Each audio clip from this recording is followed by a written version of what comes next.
বেতার বাংলায় স্বাগতম। আজ আমরা একটা খুব ইন্টারেস্টিং বিষয় নিয়ে কথা বলবো, নিউরালিঙ্ক, ওই যে ব্রেন আর কম্পিউটার জুড়ে দেওয়ার প্রযুক্তি। হ্যাঁ, নিউরালিঙ্ক, এটা নিয়ে তো অনেক আলোচনা হচ্ছে। ঠিক, সেখান থেকেই মূলত আজকের আলোচনাটা সাজানো। আমরা চেষ্টা করব এই টেকনোলজিটা এর সম্ভাবনা, আবার একই সাথে যে উদ্বেগগুলো আছে সেসব কিছু নিয়ে একটু গভীরে যেতে। একদম। তো নিউরালিঙ্ক আসলে কি? এটা হলো গিয়ে ব্রেন কম্পিউটার ইন্টারফেস, সংক্ষেপে BCI।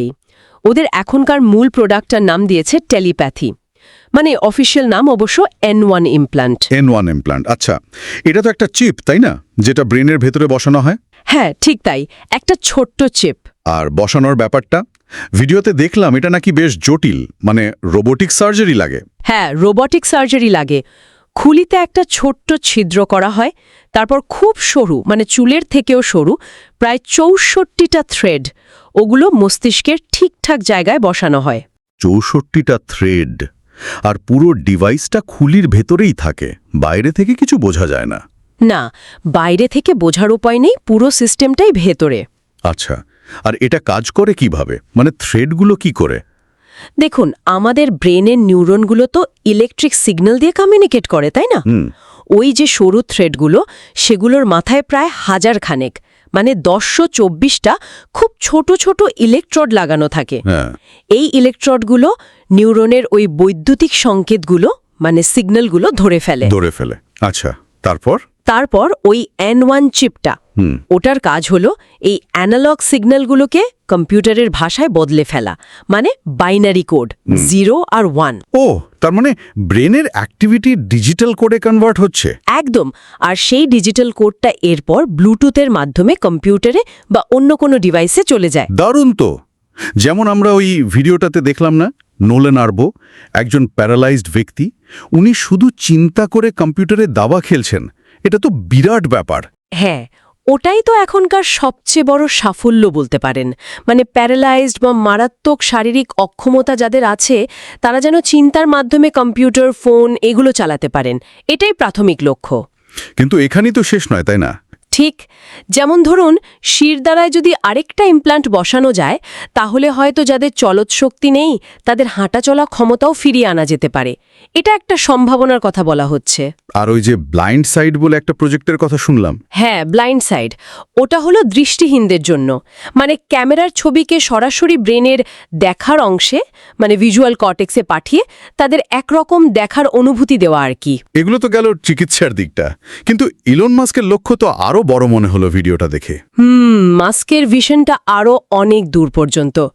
অনেকে এটাকে ট্রান্সহিউম্যানিজম বলেন, মানুষের স্বাভাবিক ক্ষমতা বৃদ্ধি করা।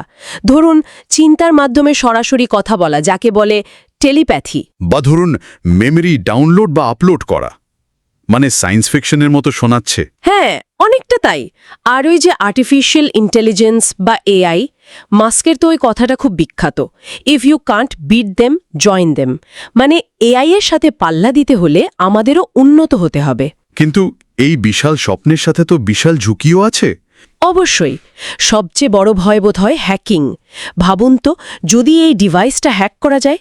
সর্বনাশ, কারোর চিন্তা বা অনুভূতি জেনে ফেলা বা হয়তো বদলে দেওয়াও সম্ভব হতে পারে। থিওরিটিক্যালি তো সম্ভব। কম্পিউটার ভাইরাসের মতো ব্রেন ম্যালওয়্যার বা নিউরাল অ্যাটাকের ভয়ও তো থাকছে। কর্পোরেট নিয়ন্ত্রণ। হ্যাঁ, ধরুন এই প্রযুক্তির নিয়ন্ত্রণ যদি কোনো কোম্পানির হাতে থাকে, তারা যদি চায় আপডেটেড নামে ডিভাইস স্লো করে দিতে পারে, যেমনটা আমরা ফোনে দেখি। বা ধরুন সাবস্ক্রিপশন চালু করলো, ব্রেন ব্যবহারের জন্য টাকা দিতে হবে, কিংবা ব্রেনের ভেতরেই বিজ্ঞাপন দেখানো শুরু করলো।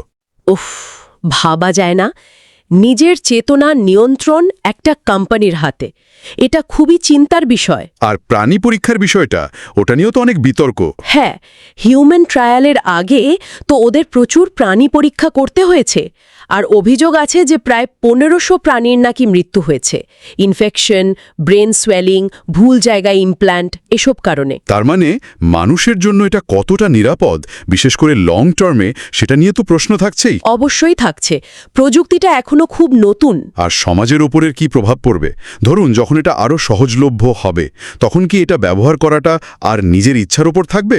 সেটাই, প্রতিযোগিতায় টিকে থাকতে হলে কি এটা বাধ্য হয়ে নিতে হবে?